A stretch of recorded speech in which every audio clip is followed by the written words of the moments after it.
Thank you, Michael, for the introduction. Thank you to Fidelity Investments, North Carolina State University and the Computer Science Program for organizing this speaker series. I'm excited to be here. My presentation today is going to be about leadership lessons that I've learned from building and running a company with a next generation workforce. Now, to you guys, most of you, that would be a this generation workforce. It's only a next generation workforce to the old people in the room. Now, in the popular press, the next generation is known as the millennial generation or Generation Y. I'm frequently going to refer to it as the reset generation, which is the generation that grew up with computer and video games, characterizes how the generation approaches the world in a lot of ways. How many video gamers do we have in the house? That's what I'm talking about. All right. Now, before someone says, hey, I'm going to give a lecture on leadership, I think it's kind of good form to share backgrounds and qualifications a little bit so that one knows the lessons are not, in fact, crap. So let me start with that. Now, Michael already covered a little bit of this. I'm Alexander Macris. I'm the CEO and president of Themis Media. You can think of me as sharing the wisdom of Alexander the Pretty Good. Now, Themis is a company of 32 people. The average age of our employees is about 26 years old. In case you're wondering, I'm 35 years old. I started the company when I was 25. My company's biggest property is The Escapist, which reaches about 4 million people per month. Our most popular feature on The Escapist is zero punctuation. Anybody here know zero punctuation? That's what I'm talking about. All right, it's going to be easy. All right, so not unlike our staff, our audience is 26 years old, and that's why we think of ourselves as the mouthpiece of the gamer generation. It's a website that's built by and for the reset generation. So unless you're active in video game circles, you've probably never heard of the company or the website, but we have done pretty well for ourselves.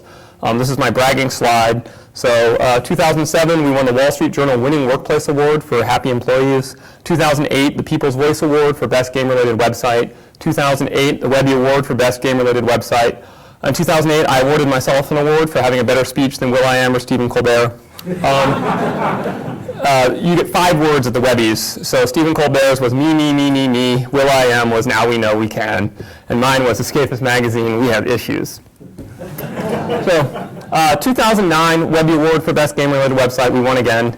Mashable Open Web Award for Best Online Magazine. The New York Times also won a Mashable Award, so we like to say that the New York Times is the escapist of politics.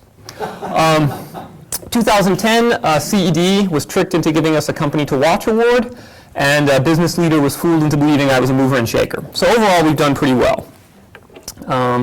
So with credentials established, I'm going to share a short film. It's from a series we published on The Escapist called Duralius & Associates, and it's actually a documentary of what it's like to manage a company with workers from the reset generation. Okay, so defining the reset generation. The reset generation is people born between 1980 and 1995. How many people in this room born between 1980 and 1995?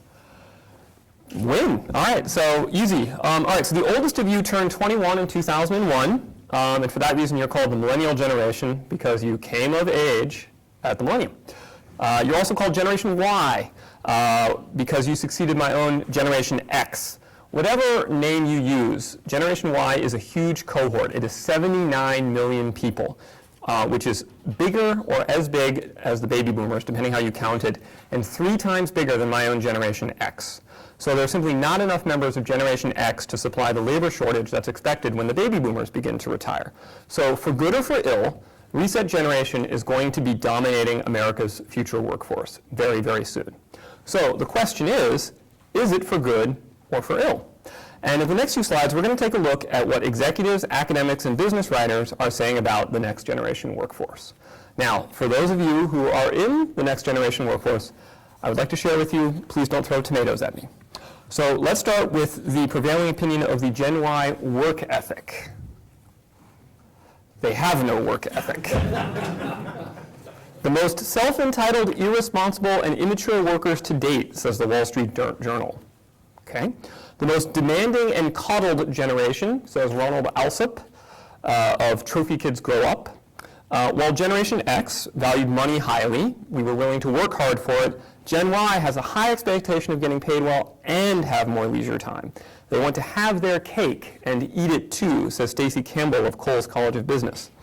Gen Y is the most difficult workforce I've ever encountered.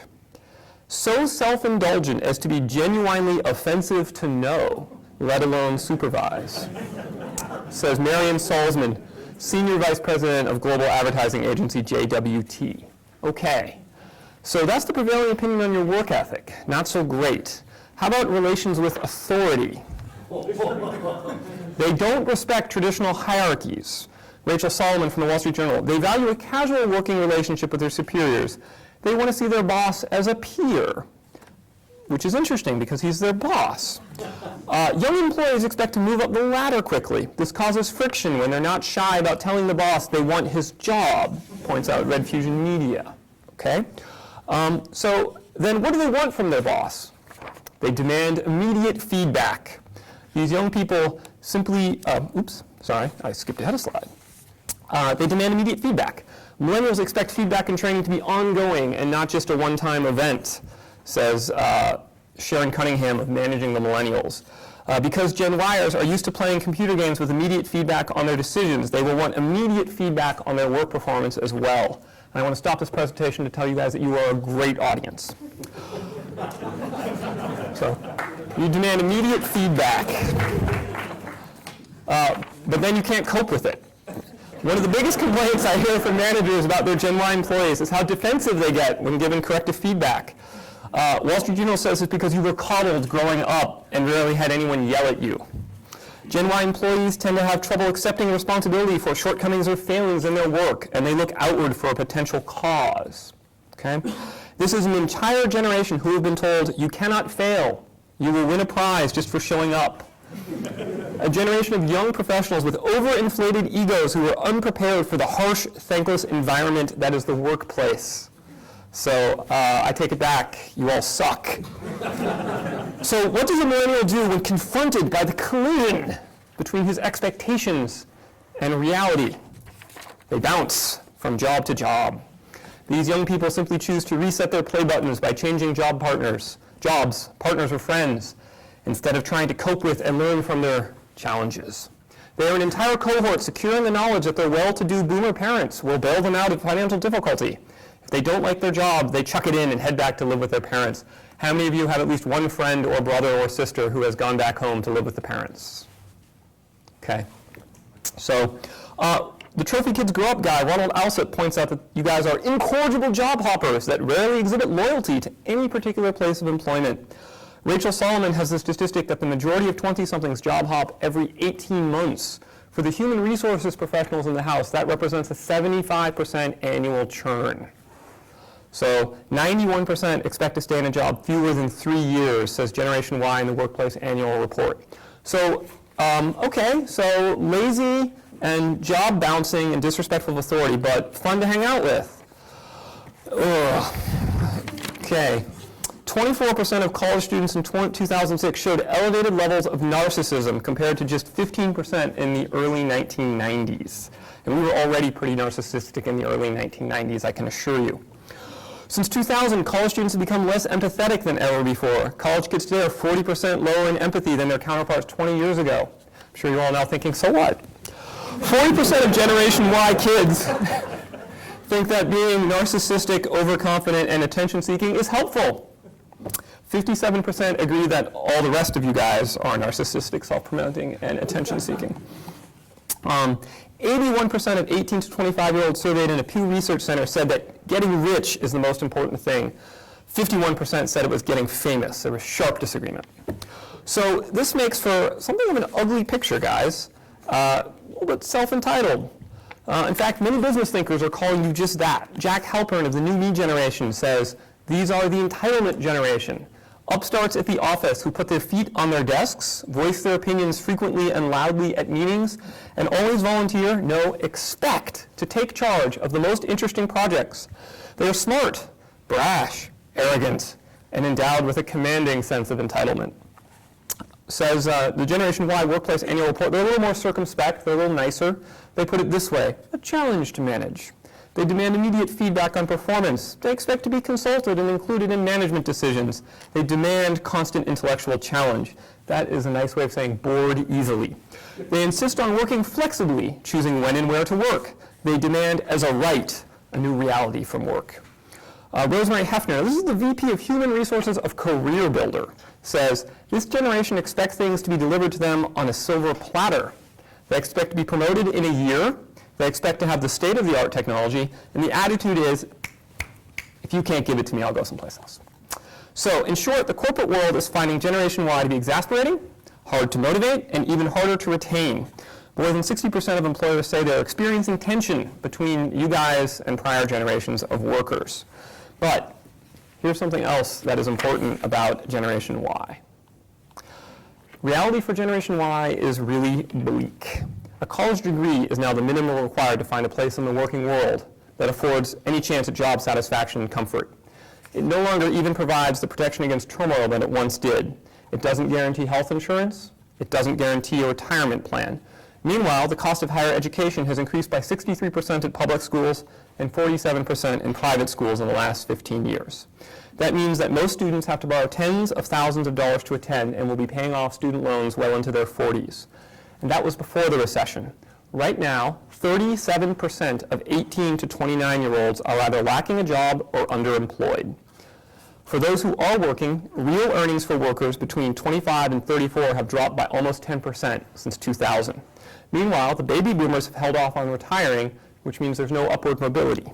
And the national debt, Social Security, and Medicare are all skyrocketing, so you can expect a tax burden that's double what it was for your parents. This is reality for a generation that was told its future was bright because every single one of them was going to be a winner. The reality is you were deceived.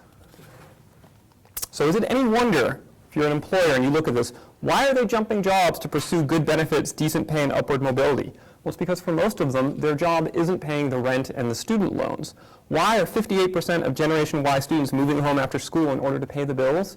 Because otherwise, they can't. Okay? So what we are seeing is a collision between the world that Generation Y was taught to expect and the real world of America in the Great Recession. It is a tougher, more competitive, less forgiving world where a lot of folks find themselves living with a bunch of roommates in small apartments or with their parents, and they have menial jobs where their boss does not even know their name. And that is the reality. So, when the going gets tough, the tough get gaming. During the Great Depression, 60 to 80 million Americans attended the movies every week. I'm talking, they got out of their homes, they drove their Ford Model Ts, and they went to see a film. It's a large, big screen thing. It's like this big if any of you have never been to one. So films sustained the morale of the greatest generation when it faced those dark days.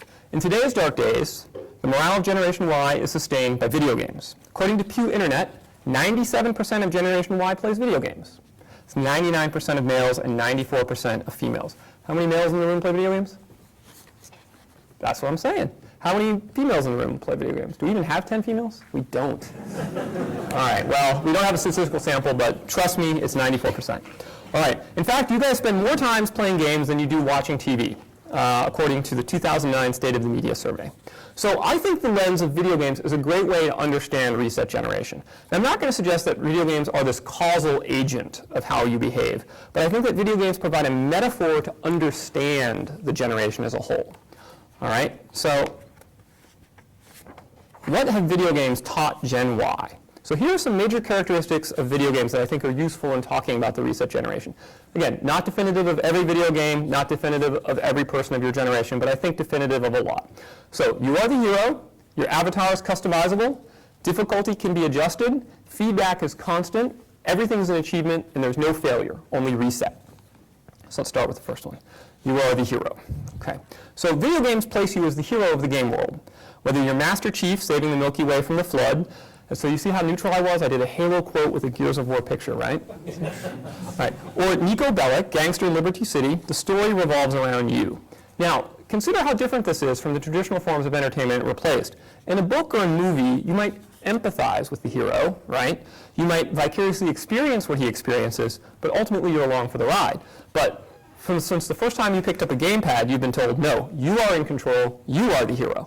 And think about even massively multiplayer games, right? At one time, massively multiplayer games created these simulated worlds like Ultima Online, where you could actually sort of lose. You could get killed and have all your stuff taken, and it was very much a dog-eat-dog competitive world. But the most popular massively multiplayer game was World of Warcraft. And in World of Warcraft, everybody gets to be 80th level, everybody gets to kill the Lich King, everybody gets to have all the great stuff, so everyone gets to be the hero. And in the new Cataclysm that's coming out for World of Warcraft, they're even taking it a step further with this phasing system, where now everyone gets their own private world in which they're the super special hero.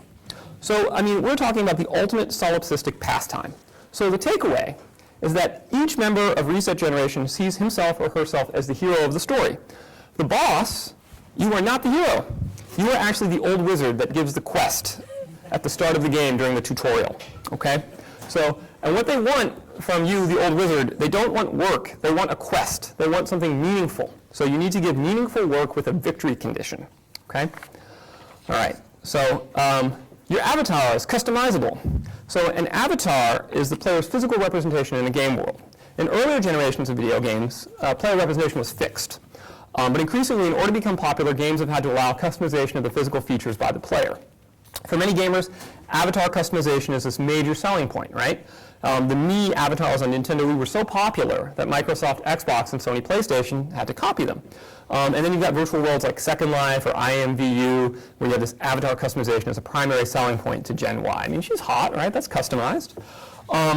So what's interesting, you see my little cutaway that I have Yahtzee Croshaw saying there, is you ask the greatest generation what makes it unique, and they say struggle, right? Struggle, depression, World War II. Talk to the boomers, they say values, work ethic, right? They show you the Mercedes. You talk to Gen X, we put our sunglasses on, we talk about our smarts and our technology savvy. If you talk to the millennials, they say their taste in clothes and their pop culture. This is true. This is from the Pew Research Center 2010. That is an actual survey. So the takeaway here is that the Reset Generation prizes self-expression. They view appearance as a statement about who they are, and they want to have a unique, meaningful appearance because they consider themselves unique, meaningful, precious snowflakes. So as an employer, where possible, you want to let them customize their workspace, and you want to have a flexible dress code. And I'll talk a little bit if anyone's interested about what my dress code is at The Escapist. So next, difficulty can be adjusted. Okay? So in video games, the difficulty setting refers to the challenge required for a user to complete the game. Traditional video games, you had a choice of difficulty settings, ranging from easy to hard. Now, the most cutting-edge games, such as Left 4 Dead, use dynamic game difficulty balancing that automatically changes the parameters and statistics based on your player skill. The goal is for the player to never become bored because the game is too easy, nor frustrated if the game is too hard. Now, I want you to step out of your shoes for a moment and think about that, right? This is a game that actually says, wow, you suck. So rather than make you lose, I'm just going to secretly dial it down so you still think you don't suck. Okay? All right? That's a bubble, right? That's a bubble. And that's essentially the bubble that video games provide. So what it's led to is that Reset Generation gets bored easily, and they want constant new challenges. But faced with a challenge that's too hard, they're very quick to think that something's wrong, right? This is wrong, it's too hard. And they go for help, they go look it up in GameFAQs, or they just complain about how stupid this is, it shouldn't be this hard. So for hard projects, as a boss, you need to plan to give them mentoring and support, but as a boss, you also need to start to teach them that in the real world, difficulty doesn't always adjust. And if no one has told you guys this yet, difficulty doesn't always adjust. All right, next up, feedback is constant. So video games provide constant feedback to their players. The best designed game developers deeply understand behavioral psychology. They use positive reinforcement, negative reinforcement, punishment. They shape the player's relationship with the game. From sort of that pleasing ding you get when you level up in World of Warcraft or other massive multiplayer game, so that visceral pleasure, seeing the opponent blown into bloody chunks of sweet gore during a first-person shooter match gives you what you want. It's good. Likewise, bad play is immediately punished with some sort of sound and imagery of pain, suffering, defeat, and maybe even mockery. I remember playing a medieval Total War, and I couldn't get out of the tutorial, and it actually starts to make fun of you at a certain point.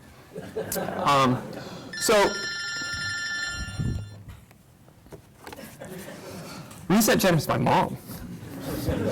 Reset Generation expects immediate feedback on their work performance. So a mentoring relationship is necessary to give feedback when you need it.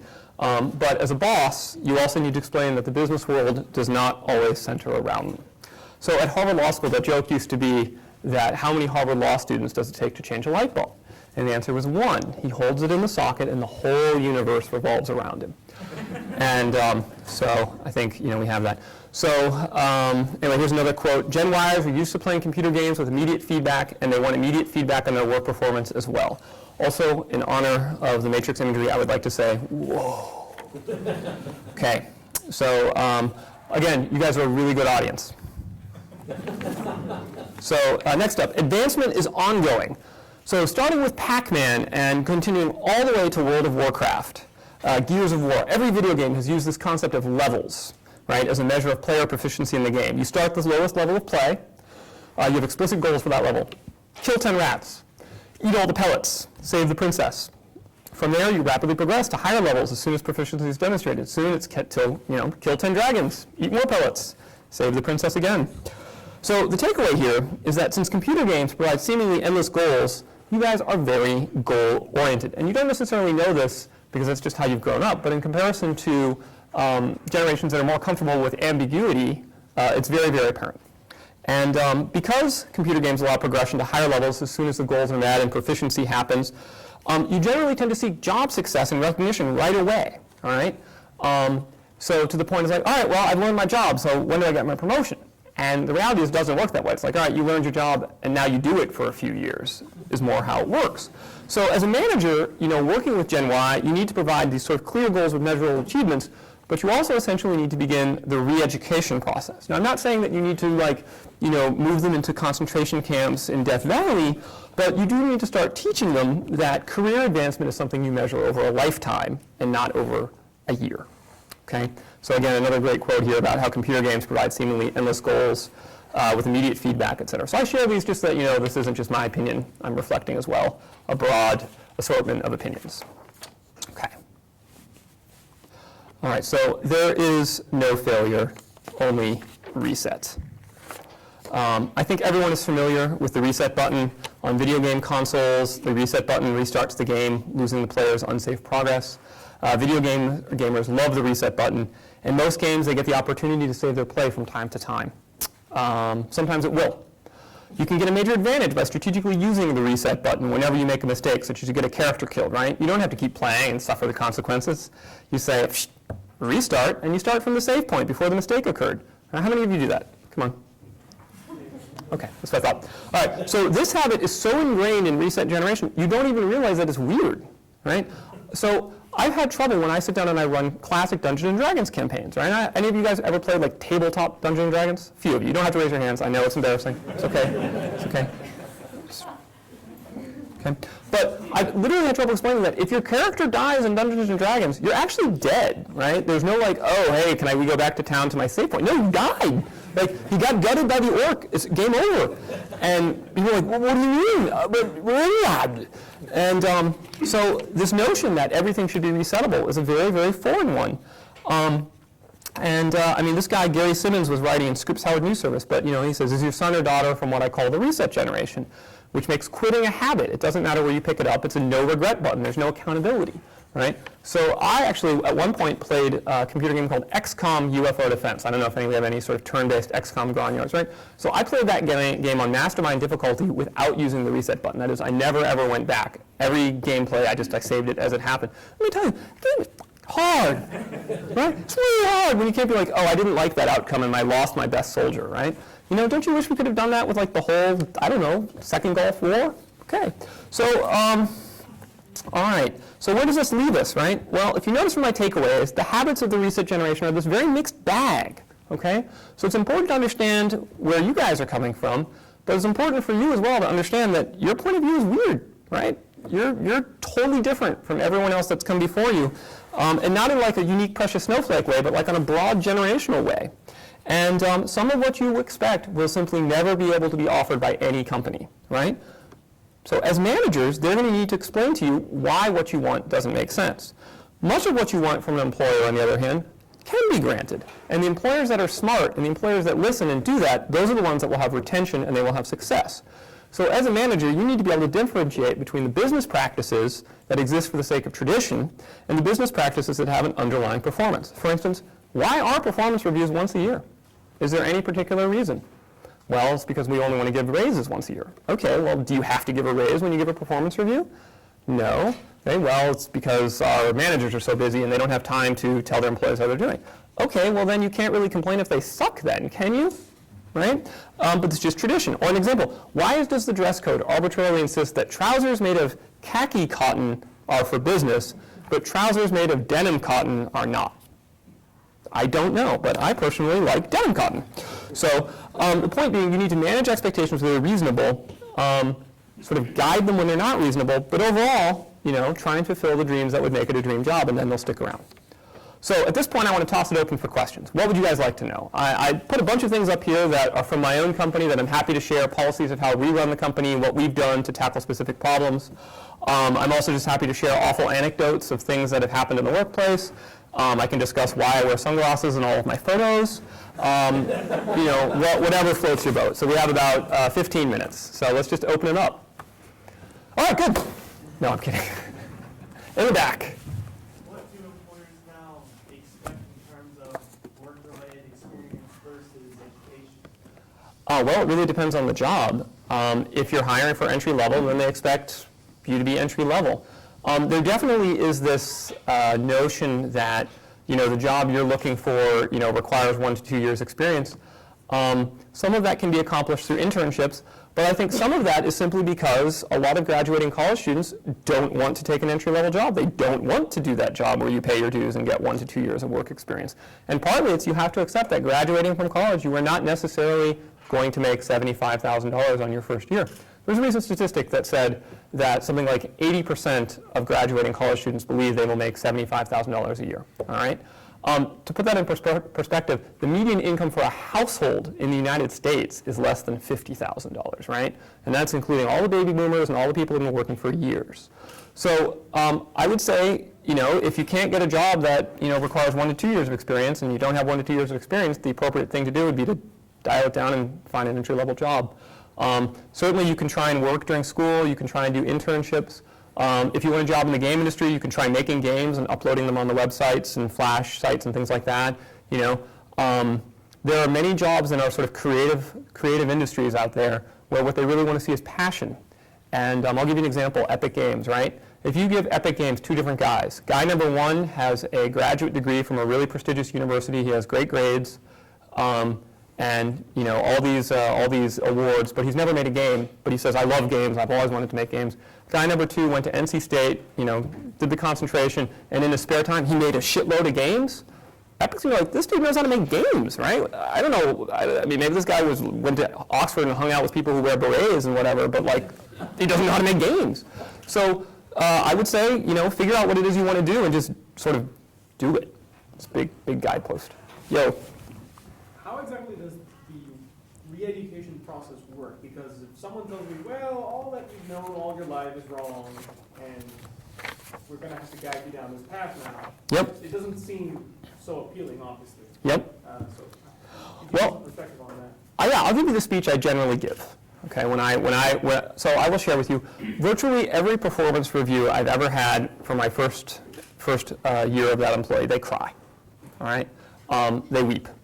And it's generally because no one has ever said to them, you did not meet expectations, right? No one has ever said to them, you are actually behind where your peers are, and I don't think you're the best. And so this is generally the speech I give. It goes something like this. I say, you may have been the smartest kid in your class, and you probably were so smart that you didn't even have to work hard to get A's, right? But the reality is that every single person in this office was that guy. And that we're not hiring you because you're so smart that you can slack off and still do okay. Our expectation is that you're going to come in here and work harder than you ever have in your life. Because you're smart, you're going to be amazing, right? There are a lot of other companies you could go to if you just want to get by, bigger companies with more bureaucracy. But if you're coming to a small video game company like my company, it's because you want to be part of something amazing. It means you want to be part of the special forces. And that means the time for slacking is over, and now it's the time to bring your A game. That's generally the speech I give. That works in about 75% of people. And the people that doesn't get through to, so generally we have a second follow-on, and it goes kind of something like this. It goes kind of like this. I say, right now, you are probably thinking that this entire situation is totally unfair, and that no one is recognizing that you're working harder than you've ever worked in your life. And that we ought to give you respect for how hard you're working, that it's harder than you've ever worked in your life. And I believe you that you are working as hard as you've ever worked in your life, but you are not working hard enough. You are not succeeding, and you are not working as hard as your peers. So you need to look inside yourself, and you need to ask, do I have what it takes to succeed here? If you do, then you need to figure out what you have to do to take all that youthful energy you have, put it into your work, and succeed. And if you don't, then you just need to admit it, and you go someplace else, well, it'll be easier on you, because this place is hardcore. And I generally offer at that point 1 month severance if they want to resign right then. So about 50% take the resignation, the other 50% work hard. That's it. So generally, our people either leave within the first 6 months or they stay forever. So, and that's, and my churn, so the churn statistic for Gen Y is 75%, my churn statistic is 20%. Other questions? Yes, in the back. So somebody comes to work for you, and after 3 months they think they're ready to be a level designer. Mm-hmm. And they say, I'm ready to be a level designer, I know I can do good. Mm-hmm. How do you let them down without crushing them? I say, show me the levels you've designed. And then they go, well, I want you to let me design levels. And I say, I will let you design levels as soon as you show me that you can design levels by doing it. All the development kits are free. You are absolutely welcome to stay after hours in the workplace and use our high-end machines as much as you'd like. By all means, please go forth. And if you can make a level design that's as good as our other level designers, I'm happy to promote you on the spot. If you can't, then let's continue on the process that we're following, and you'll eventually get to that skill set on our schedule. Your call. If the guy's amazing, I promote him. I mean, my creative director is the youngest of my artists because he's amazing. Done. Next question. Yes? I think Gen Y tends to swear a lot. Yes. Do you find that's a problem within like a workforce thing, since that's generally something I think is sort of adopted recently? Well, not in my company because we're very young. So as I said, the average age is 26. So we kind of have a reverse problem in that we have so much Gen Y-ness sort of in the air that we actually have trouble retaining older people. We had a real, I kid you not, we had a really wonderful woman in her 40s who was a great salesperson. She parted on good terms, but she said, look, frankly, it drives me apeshit dealing with these kids every day. And I said, I said, psh, man, I get it, don't blame you. So we tend to be very, very casual about that sort of thing, right? Which isn't to say that we talk like a Quentin Tarantino movie, but no one gets upset if the occasional F-bomb goes flying across the room. We definitely dial it down if we're on a sales call or if we're meeting with investors. But that said, oftentimes I found that when we deal with the more staid industries, the accountants, the lawyers, they find it very refreshing to interact with us. For instance, we were planning on our new space, and they wanted to put a video game arcade right outside of my office in the American Underground. I was like, dude, you cannot do this. You're going to invite like a whole bunch of just fat kids to hang out all day in front of us, playing video games, going to sweat up the whole place. And the guy looked at me like, oh my God, I can't believe you just said that. But then he just started laughing, and it totally broke the tension. And of course, we didn't get the arcade, right? And I think if I had said, well, I have some concerns about noise volume, like it wouldn't have worked, right? So. All right, other questions? Sir? Have you ever had occasion to seek venture capital? Oh, I raised $10 million. Yeah, they were a bunch of Greek investors that run a shipping company, and they had sort of surplus of cash because shipping was doing very well in the early 2000s, and they decided that it would be fun to invest in startup companies. And I was a good Greek boy. My name is Macris. It means tall in Greek. And I had named the company Themis, which is the Greek goddess of community. So they thought, hey, this looks like a great opportunity. They didn't know anything about games or internet companies. It's been a wonderful relationship. I told them that we're awesome, and they say, great. There was no culture clash when you went to them or they came to you? No, they think they find it amusing. I think they're very entertained, and all their kids think we rock. They're like, oh yeah, you guys invested in the coolest company. I'm confident that there are other young entrepreneurs who have been much more unlucky than I have. I have been super fortunate. Sir? The presentation gave me some insights into my 11-year-old grandson, who is constantly playing video games or these little devices he's always doing stuff with. I'm wondering, given the profile of Generation Y, what you see as the outlook for our country in the economy and in the world position in general. Hang on, not that one.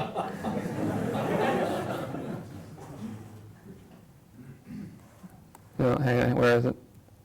Yeah, the outlook. Well, I guess that slide kind of gave away some of my sentiment. I'm a little concerned.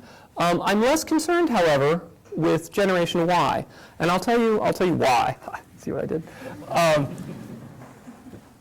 Generation Y is really smart. So initially I had a slide that I made. I couldn't figure out how to work it in the speech, right? But it was a guy in a diving suit, right? And that was the baby boomers. And then the next was a guy in the scuba suit, and that was Gen X. And then the next one over was Aquaman, and that was Gen Y. And the idea being that if technology and innovation is an ocean, this is sort of how the demographics are swimming through it. And Generation X, we're pretty good. We Jacques Cousteau. But like the Gen Y guys are like, what, we're swimming? Dude, that's just how I live. And so that gives me a lot of hope, right? Like I think there's a lot of promise in future technology, for instance, the do-it-yourself printers that are coming out where anyone in their garage can make complex 3D devices, green energies, the biotech revolution that's happening with biotech hackers, things like that. There's a tremendous amount of innovation that's going to come, and it's going to come from you people, right? It's Gen X, we had our thing. We came up with internet porn. You're welcome, okay? All right? Our time is done. Now it's you guys. The baby boomers, they had their time. They came up with the Beatles. It was pretty good, right? So what worries me more is that the fact that we are in this crisis right now, pointing to some structural problems, and what really worries me is I fear that Generation Y, as I said in this slide, will be left a raw deal, right? That the problems that should be solved now, like Medicare, like Social Security, the debt, the problems that should be solved now won't be solved. And so you guys will find yourselves in a situation where you're being expected to pay enormous taxes for people that had far easier times and were far wealthier than the situation you find yourself in. So that's my concern for Gen Y. It's not a concern that you guys at the end of the day won't man up, because every single day I go into a workforce filled with Gen Y people who have manned up and are awesome. But sort of what will be if you guys aren't given the fair deal. So next question, sir? For your entry-level employees, are you looking for a particular background, or is it all skill set driven? Never mind where they got the skills? It's all skill set driven. My CTO does not have a college degree. My editorial director doesn't have a college degree. My vice president of sales has a Bronze Star from Afghanistan and was a West Pointer. But then, my creative director has a fine arts degree. So it's all spread out. We have a bunch of people that we hired from NC State. I will say, for the record, we have had far better success with NC State hires than with any other school in North Carolina. So I don't know, whatever, and I'm not joking, whatever recipe that they're feeding you guys, it's good, right? It's like, it's some sort of work ethic Nutrigrain. But I had a kid from Chapel Hill, I'll give you a funny anecdote. I had a kid from Chapel Hill who resigned, and then he came to me and he wanted to know what his severance package would be. And I said, Kevin, I'm not severing you, you're quitting. And he's like, well, you gave Laura a severance package. I said, that's because I severed her. We're in the middle of a major project, and you're just quitting because you want to go take another job. Why on earth would I reward you? And he said, what sort of chicken shit outfit is this? And I said, it's a chicken shit outfit that you can get out of my office of. And so that guy's response was he actually sent out a press release to all of our competitors in the news media announcing what a terrible company we were to work for. So, yeah. So no one from NC State has ever done that. Thank you. Yes? Yeah, so you said that you have about 32 employees? Yeah. Is that correct? And the average age is like 26, right? Yes. Have you ever experienced a lack of technical expertise or experience in your company? Of course. Yes. So how do you cope with that? Oh, we just run around like chickens with our heads cut off. The reality is that our business is constantly taking us to areas where no one has done it before. And I don't mean that in some sort of smug, like we have a lot of patent ways, but in just a sense of, like, 3 years ago, nobody was making money from web video, right? So now we're making money from web video. So that means the longest amount of work experience someone could possibly have in making money from web video is 3 years, which is not enough time, right? Like it takes 10,000 hours to get mastery. We are constantly doing projects where we're lucky if we got 100 hours. So I think, in a sense, what we've created, and I'll mention our workforce. So we do everything as strike teams, we call them. So we take an expert from each department, and we put them into a self-managing strike team. And they're given an objective, and then they're told, figure out how to get it done. Here's your resources, here's your deadline. And then we just step back, and they do it. And if they succeed, they're heroes, and we love them. And if they fail, then it's like, well, why do we fail? Let's figure it out. And we do an after-action review, and then we dissolve the strike team, and we move on. So as a result, we're constantly doing things that we don't have enough technical expertise to do. The problem is that there's nearly no one we could hire that does have them, unless maybe we're poaching from super high, six-figure, $250,000 a year guys in Silicon Valley, which I generally don't do. So, by the way, those of you who don't understand what a strike team is, here's how I actually explained it to the team. You're playing World of Warcraft. The company is the guild. Your department is your character class. And then the strike team is your raiding party, right? So you've got like the artists or the paladins, and everybody understood it at that point. Until then, no one had grasped matrix management. Yes? What would you say your failure rate on the strike teams are? Oh, really high. Yeah. I would say we launch, for instance, say 4 video series, 2 flop, 1 is okay, 1's a hit, right? But that's okay. You know, in the business that we work in, you can't know in advance what's a success. And we tend to work in very small budget projects. So we're doing a game on Facebook. It's a horse game for girls that like horses. How many girls like horses? No girls like horses. That's because you're here, right? If you liked horses, you would be, you know, in art history. So our failure rate is high. Now that said, we also have strike teams that manage ongoing processes. So for instance, there's a strike team that's devoted every week, they roll out 0 punctuation. That strike team's failure rate is 0, right? Like everyone knows what you have to do to roll out 0 punctuation. And if it isn't 0, then you know shit really hits the fan, because that's, there's that swearing thing. Stuff hits the fan because that's really bad. So. Yes? There's a video that's been making the rounds recently about incentivizing innovation, like self-directed innovation. Okay. And how it's not necessarily motivated by what you might expect, Yep. monetary rewards. I was wondering if you could comment on how you incentivize innovation for your preset generation. Credit. So we don't incentivize with cash, okay? What that study said, for those of you, if we're talking about the same study, is that if you tell people, do this innovation and we'll give you money, it actually reduces their incentive to innovate, because now they no longer feel like creative visionaries, they feel like mercenaries. Whereas if you just empower them to sort of be innovative, they feel innovative and they feel like creative artistes, and so then they actually are innovative. So that's actually why we set it up with these strike teams. So the strike teams are empowered. We do as little management as possible of them to give them the flexibility they need. And we never do something like, you know, hey, if you guys get this done, you'll get a 10% share of the profits or something like that. It's absolutely the case that people know if the company does well, then at the end of the year, on a very general collective basis, there'll be a bonus pool and salaries or things like that are paid. But what we do is we make sure they get their name on all the, you know, if we run a video series or game, they get their name in the credits. Another big way that we reward folks is, let's say we have a big hit and we want to demo it at E3. Well, who's going to get to demo it at E3 and hang out at all the LA parties? Well, the people that put the game together. Like, that's really motivating. They can go out, they can talk about that. Other things we do that I think are pretty cool, you know, we, in order to let people feel creative and free, we allow unlimited access to the internet and unlimited access to personal email. Now, we're clear that it's not private, right? So don't be like looking at super secret stuff. But as long as you're not looking at porn, gambling, or software piracy, which would get us in trouble, right? You're fine to use the internet. We also encourage our employees to talk about it on Facebook and Twitter. We allow our staff to have their Twitter posts actually appear on the front page of our website. So if you go to the front page of our website, you'll actually see the Twitter posts of our team, which are often hilarious, like, dude, I'm so trash. But there it is. So it's particularly funny is that many of them are from my chairman, who he likes to party in New York, and it's quite funny. He's like, oh, I'm a little so drunk. We also allow our staff to have a column on the website, and we have this opt-in mailing list called the Matrix because we pretend that it doesn't exist. And the usual standards of sort of business discourse are relaxed, and you can talk about whatever you'd like on the Matrix. So that's where people send, you know, ridiculous, funny pictures and things like that. But of course, it doesn't exist. So, yes. Do you have any hints of whether or not equity compensation, that is shares or options, is any form of retention? So I would actually say the answer is probably not. Not that I think Gen Y people don't want stock, but if you look at Generation Y's experience, this has been what they saw. .com crash. Okay, well, we did pretty well for a while. Great recession. And then they talked to their parents. Their parents have said, yeah, I lost all my retirement savings, and I'm keeping my money in cash. So whereas to me in 2000, if someone came up to me and said, hey man, work for free and I'll give you 20% of the company, I'd be like, yeah, I'm going to be rich. Gen Y kids are a little bit more like, you know, man, I have $40,000 in student loans. That's $600 a month. I can't pay that on free.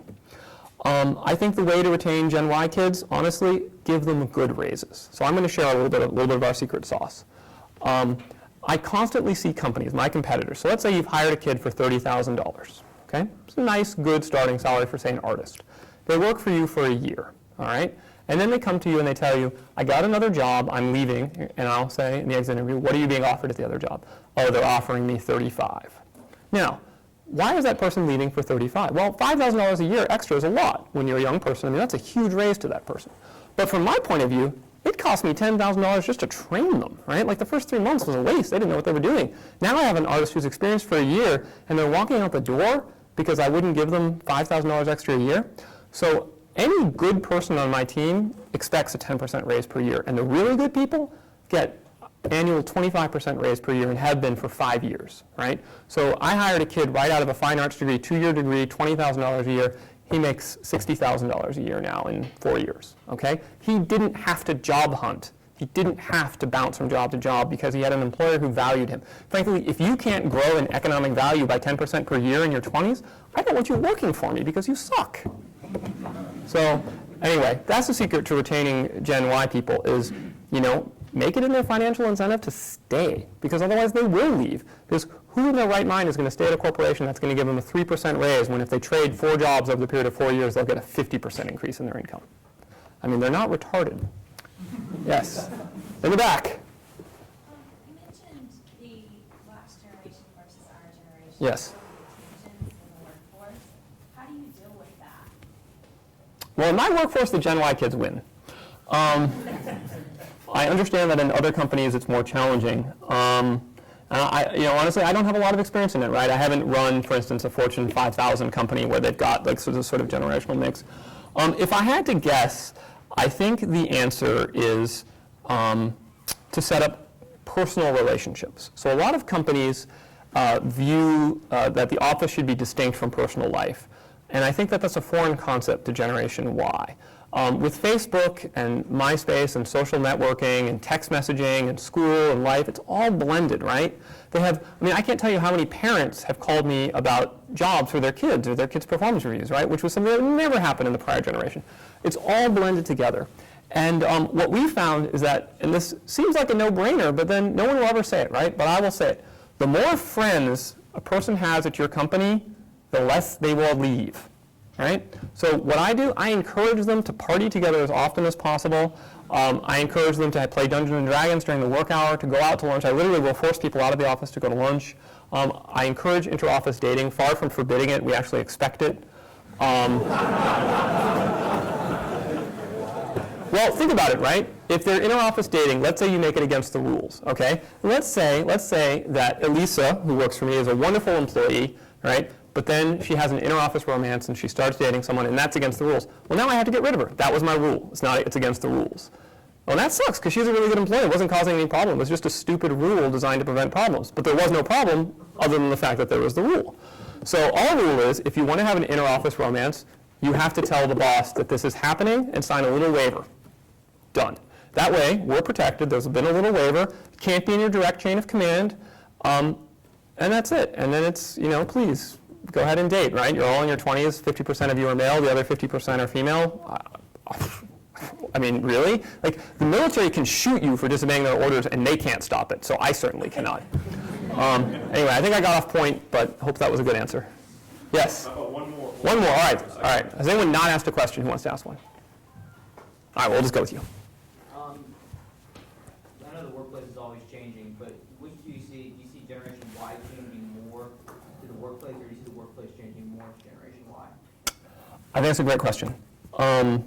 So the bottom line is there are so many of you that it's going to change to be like Generation Y. There's 79 million of you. Now, the baby boomers, if you look at them from the point of view of Gen X, have been a tidal wave, okay? You look at the 50s. The 50s was all about having an idyllic childhood. Well, what were the baby boomers in the 50s? They were children. The 60s was all about teenage rebellion. Well, what were the baby boomers in the 60s? Well, they were teenagers. The 70s was all about 20-something drugs, alcohol, and disco dancing. What were the baby boomers in the 70s? They were in their 20s. The 80s was suddenly all about being a workaholic yuppie. Well, what were the baby boomers in the 80s? They were in their 30s, right? In their careers. Then in the 90s, we were all surprised because now it was all about family values. Well, they were in their 40s now, so they all had families.